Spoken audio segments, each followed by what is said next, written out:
आज जब अंधेरा का ब्लैंकेट धरती पे चढ़ेगा, उस सन्नाटे में छत पे कूद जाना, टॉर्च का इंजन ऑन करना और चांद के चेहरे के तरफ मारना। तो क्या उस चिकने टॉर्च की लाइट चांद के रुखड़े जमीन पे एक्चुअली में पहुंचता है? आप जैसे टॉर्च का जोश बढ़ाते हो, लाइट बड़े शानो शौकत से निकलता है, पर कुछ दूर जाने के बाद तो लाइट लुल हो जाता है, राइट? ये तो वो बात है जो कि दुनिया ने आपके कानों में चढ़ाया है, पर सच्चाई तो अंधेरे में ब्लैंकेट लेके छुप गई है। इतने मोटे मोटे पेजेस के कैलकुलेशन के बाद गणित ने ये बताया है कि जितनी देर में आप एक सांस खाते हो 1.2 सेकेंड्स, इतनी देर में टॉर्च से निकला हुआ कुछ फोटोन पार्टिकल्स चांद के सरफेस को किस कर लेता है, पूरे 3,84,000 किलोमीटर दूर। मैथमेटिक्स के दीवानों को बता दूं कि अगर 2 लाख फोटोन लाइट पार्टिकल्स अपना सफर शुरू किए तो उसमें से सिर्फ एक फाइनली चांद के सरफेस को नमन करता है, यानी total number of photon particles का 0.0005%। वैसे सब्सक्राइब बटन पे भिंडी मार के सब्सक्राइब जरूर कर लेना और मंदिर समझ के बेल आइकन ऑन कर देना। फैक्ट नंबर 9, एक समय था जब घड़ियां चुपचाप टिक टिक करके बिल्लियों की तरह शांत रहती थी, लेकिन एक इंसान आया, लेवी हचिंस। उसने घड़ियों का ऑपरेशन करके उसमें गला इम्प्लांट कर दिया और एक ही दिन में जन्म ले लिया ब्रह्मांड का पहला अलार्म क्लॉक।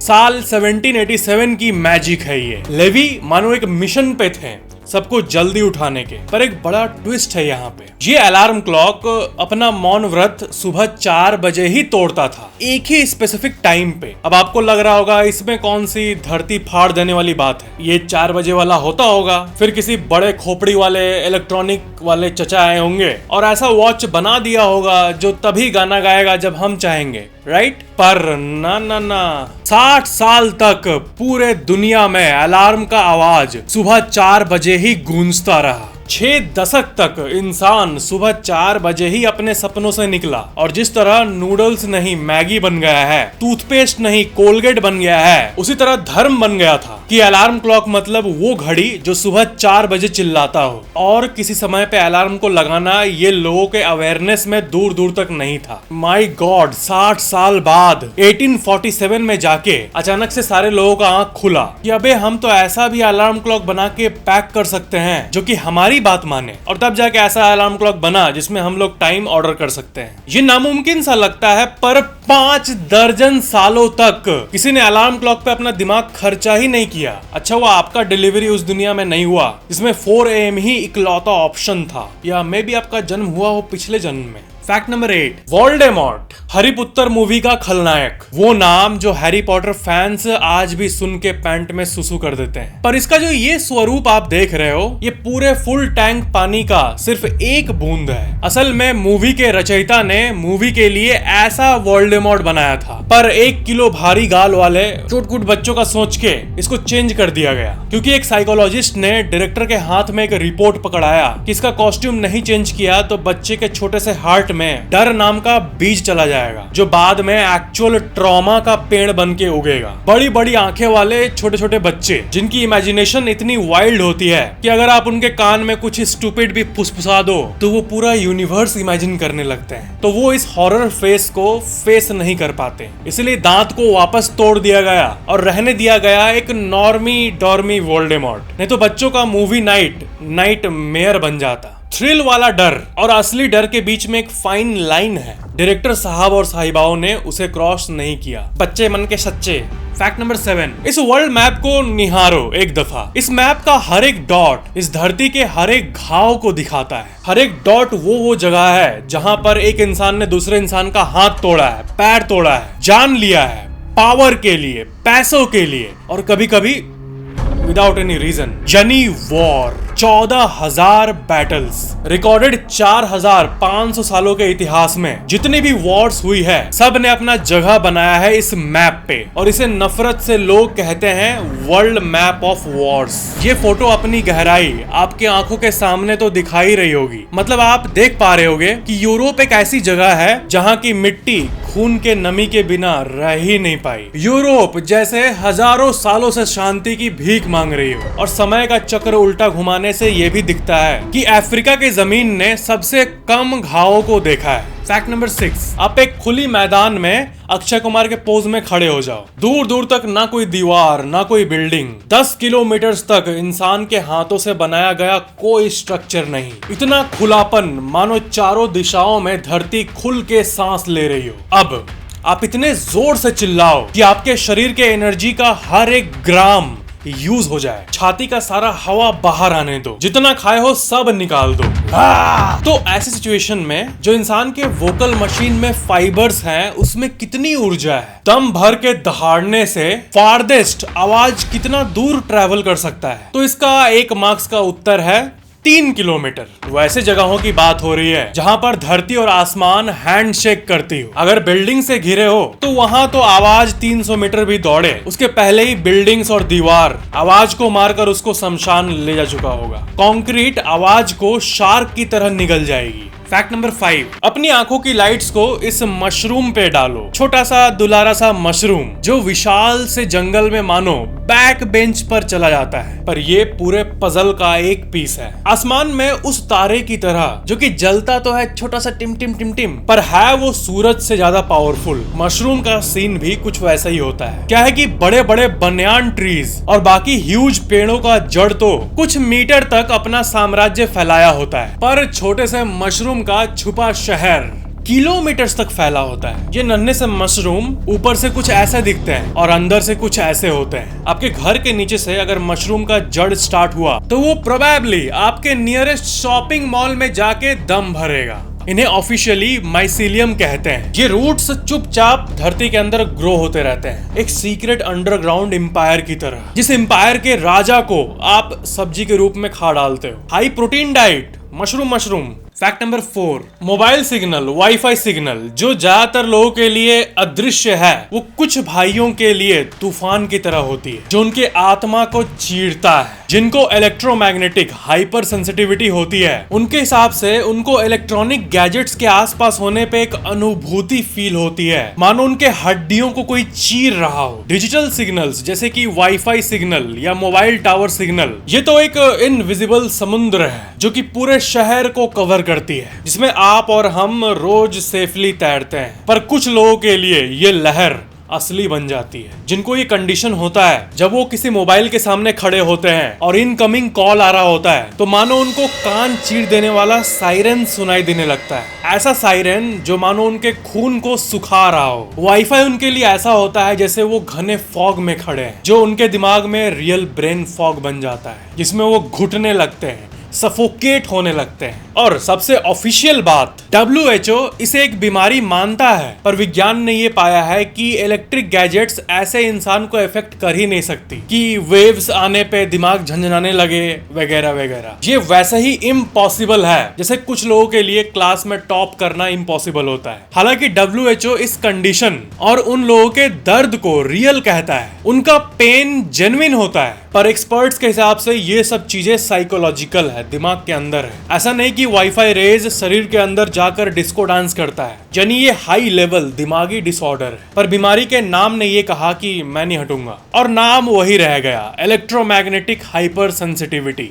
फैक्ट नंबर 3, मेरे वीडियो में किसी ने कमेंट पंच किया था कि इस दुनिया में एक चीज है जो कि लाइट के स्पीड को पछाड़ देती है, और वो है सोच। जो लोग पॉडकास्ट के गंदे पूल में डेली डुबकी मारते हैं, उन लोगों का दिमाग सड़े हुए आलू से भी ज्यादा सड़ जाता है। वैसे ये बात तो सही है कि आंखें बंद करो और आपका हार्ट एक बारी धड़का होगा और उतने ही देर में आप मंगल के रेगिस्तान पे कपड़ा आयरन कर रहे होंगे, या फिर जुपिटर के चांद यूरोपा के अंडरग्राउंड लेक में डुबकी मार रहे होंगे। पर माइंड थोड़ी डिस्टेंस का सामना कर रहा है। इंसानी सोच प्रकाश के गति से तेज नहीं है, बल्कि आपका माइंड लॉ ऑफ फिजिक्स को इग्नोर करने में तेज है। ये कंपैरिजन इतना स्टूपिड है कि ऐसा लगता है कि इस बात को दूसरे डायमेंशन से तोड़ के लाया गया है, जिस डायमेंशन का नाम है the dimension of stupid people. अब किसी ने कमेंट किया ना कि लाइट के स्पीड से ज्यादा तेज इंसानी सोच है, 0.5 सेकंड्स के अंदर उस कमेंट का अस्तित्व मिटा दूंगा। फैक्ट नंबर 2, आपके दिमाग के दरवाजे पे कभी इस थॉट ने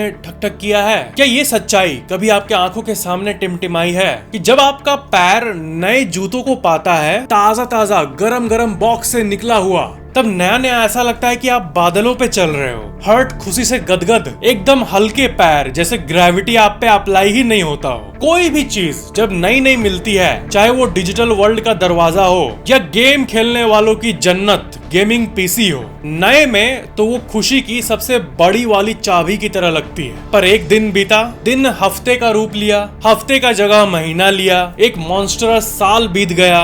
उसके बाद आपको ये पता चलता है कि खुशी की तो एक्सपायरी डेट थी। गेम वही, जूता वही, पर मजा कम हो जाता है। वो बादल जिस पे आप चल रहे थे वो मानो काला बालू बन जाता है। एक्साइटिंग लेवल 100 से एक्साइटिंग लेवल 20 हो जाता है। दोपहर का सूरज कितना भी गर्म हो, शाम होते होते बोरिंग डार्कनेस आ ही जाता है। ओरिजिनल मोती मानो सड़क पर पड़ा हुआ एक आम पत्थर बन जाता है। जिंदगी में खुशी माचिस की तीली से जलाए हुए आग की तरह होती है। कुछ देर ये उसके बाद वही लकड़ी और राख। तो साइकोलॉजी के दुनिया में इसे हेडोनिक एडेप्टेशन कहते हैं।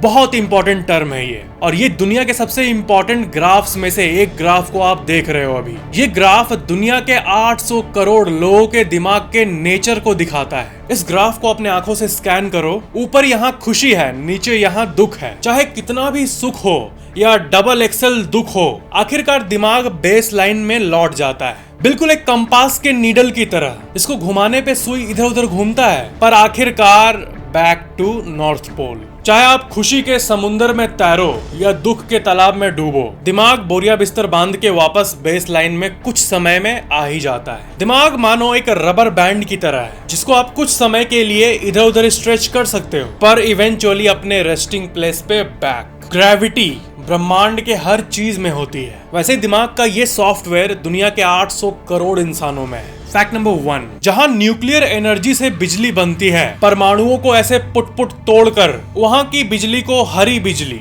ग्रीन बिजली कहा जाता है, क्योंकि इस टाइप ऑफ प्रोडक्शन में धुएं से भरा बादल नहीं निकलता है। पुराने तरीकों से बिजली पैदा करते वक्त का वो बादल जो कि धरती के भविष्य की ब्राइटनेस को कम कर सकता है। So electricity from nuclear option safe है, राइट? बात यह है कि न्यूक्लियर प्लांट्स धरती पे पॉल्यूशन का धब्बा तो नहीं लगाते, पर वो कुछ ऐसा पैदा कर देते हैं जिसके सामने खतरनाक ये शब्द भी ऐसे नमन करता है, यानी न्यूक्लियर वेस्ट। आपके घर के डस्टबिन का कचरा तो ओके है, सबके दिमाग के रजिस्टर में यही ना एक कंप्लेंट रहता है कि कचरा गंदा होता है, फेंको जाके। पर न्यूक्लियर कचरा गंदा टू दी पावर 2 लाख कर दो। एक बार देखते हैं इस दानव को। ये है वो आइकॉनिक ड्रम जिसमें खतरनाक शब्द का बाप आराम से रेस्ट कर रहा है, और वो भी एकदम चुपचाप। ना ही ये ग्लो कर रहा है, ना ही किसी एंगल से ड्रामेटिक और खतरनाक लग रहा है, ना ही ये ऐसा लग रहा है कि इसके सामने जाने से इंसान को कैंसर हो जाएगा, ना ही ये ऐसा लग रहा है कि इसके सामने जो जाएगा उसका घर बर्बाद हो जाएगा, ना ही ये ऐसा लग रहा है कि इसके सामने जाने से जिंदगी भर की तड़पन होगी। घर के छत पे रखे हुए 2 कौड़ी का ड्रम नहीं होता है, वैसा लग रहा है, पर इस ड्रम के अंदर साइलेंट डेंजर बैठा हुआ है, रेडी टू अटैक। जो भी इस ड्रम के अंदर हाथ डालने की हिम्मत दिखाए।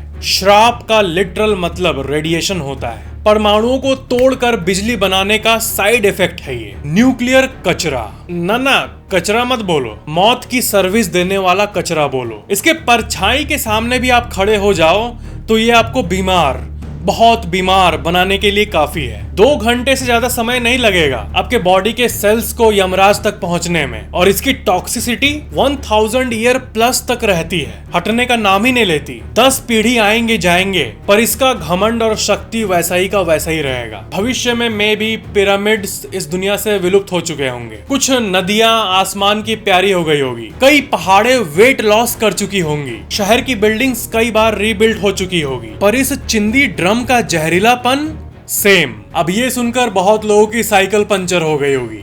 अब ये सुनकर कई लोग गहन चिंतन कर रहे होंगे कि इस न्यूक्लियर दानव का मैनेजर कौन है, कौन और कैसे मैनेज करते हैं इसे। इन मौत के ड्रम्स का आराम करने का बिस्तर किधर है? इसका उत्तर है पाताल लोक में, यानी धरती के सतह के कई मीटर अंदर, अंडरग्राउंड में। वैसे दुनिया भर के टोटल बिजली का सिर्फ 10% बिजली का डैडी न्यूक्लियर पावर प्लांट है अभी के समय में, इसलिए अभी एनफ स्टोरेज एरिया है हमारे पास। पर वैज्ञानिक ये दिमाग दौड़ाते हैं कि आने वाले समय पे ये वेस्ट मैनेज करना, जो कि आम कचरा तो बिल्कुल भी नहीं है, कंधा तोड़ चैलेंज बन जाएगा। अगर इस न्यूक्लियर वेस्ट की प्रॉब्लम को ठीक से मैनेज ना किया जाए तो ये प्रॉब्लम समुद्री तूफान बन जाएगा और आप और हम बीच समुद्र में एक नाव, यानी मौत ऑलमोस्ट पक्की।